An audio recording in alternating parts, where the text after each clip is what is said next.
In blank as it is in heaven. What an amazing series we have been in over the last couple of weeks. We've had different speakers bring different messages. We've seen God move in the hearts of students where they've gotten saved. We've seen students get excited about their faith and start bringing their friends, signing up for our She event, signing up for NYC. God's been doing so much over the last couple of weeks, but I believe this Wednesday night can be a more than.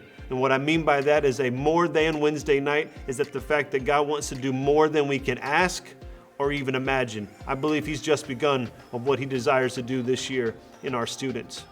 I want to give you a couple of moments of what I'm going to be talking about over the next few weeks when it comes to our 2-Minute Tuesdays, and that is you. We want to talk about you.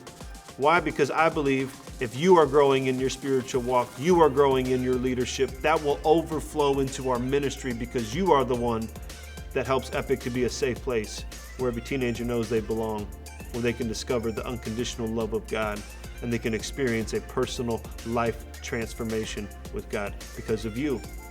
This week, I'm going to be talking about worship and talking about how this thing that God has allowed, this idea, this gift, whatever you want to call it, where we can experience heaven while on earth. We can experience the things of heaven. We can experience the presence of God while we're here on earth. Because Jesus is not the object of our faith, not a statue of our worship and our faith. He's a person that we worship. He's the person that we hold on to when it comes to our faith in Him. And so I want to encourage you this week to take some time tonight.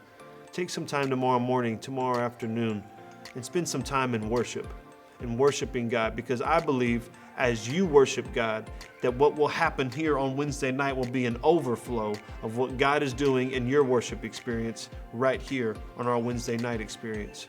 So again, come ready with holy expectation, because where God's power is, God's presence is. Where God's presence is, His purpose is there. Every time God shows up with His presence, He has an agenda, He has a purpose. And I believe that's to impact you, and therefore that can overflow into our ministry here and what's happening in the students here at Epik. It's going to be a great week. Can't wait to see you tomorrow night.